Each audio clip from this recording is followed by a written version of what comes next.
ان الحمد للہ وحدہ والصلاة والسلام علی من لا نبی بعدہ واشہد ان لا الہ الا اللہ وحدہ لا شریک لہ واشہد ان محمدا عبدہ ورسولہ اما بعد۔ محترم ناظرین، انسان گناہ میں ڈوبا ہوا ہے اور ہر طرح کی برائی کو وہ انجام دیتا ہے۔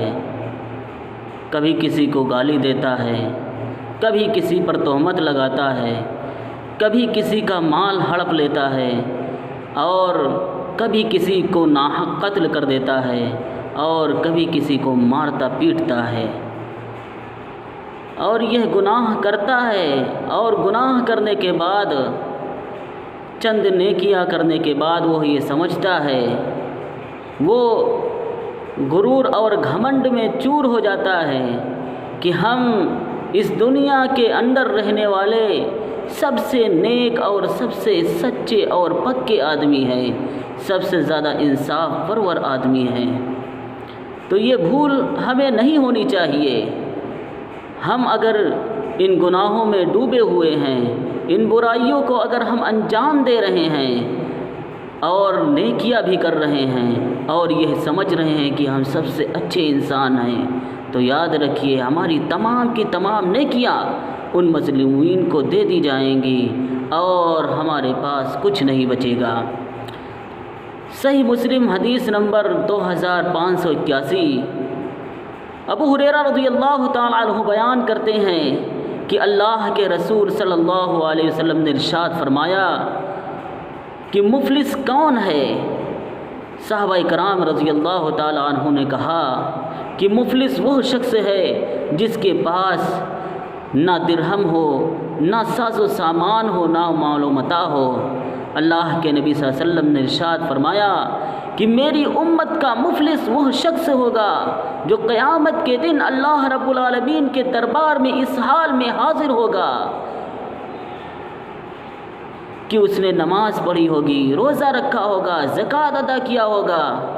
اور ساتھ ہی ساتھ کسی کو گالی دی ہوگی، کسی پر تہمت لگائی ہوگی، کسی کا مال ہڑپا ہوگا اور کسی پر ظلم زیادتی کرنے کے بعد اس کو قتل کیا ہوگا اور کسی کو مارا ہوگا۔ تو ان مظلومین کو اس شخص کی تمام نیکیاں دے دی جائیں گی، اور حساب و کتاب ہونے سے پہلے اگر ظالم کی نیکیاں ختم ہو گئی تو مظلومین کے گناہ اور ان کی غلطیوں کو اس شخص کے اوپر ڈال دیا جائے گا اور اسے گھسیٹ کر جہنم کے اندر پھینک دیا جائے گا۔ اس لیے میرے بھائی اور دوستو، ہمیں اس حدیث کے اندر غور کرنا چاہیے کہ ہم نیکیاں ضرور کریں مگر گناہوں سے بچیں۔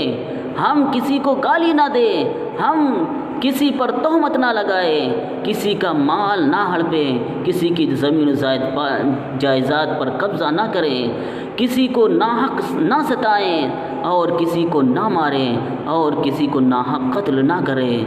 ہمیں چاہیے کہ ہم ان باتوں کو سمجھیں اور اسی کے مطابق زندگی گزارنے کی کوشش کریں۔ اللہ رب العالمین سے میری دعا ہے کہ الہ العالمین ہم تمام لوگوں کو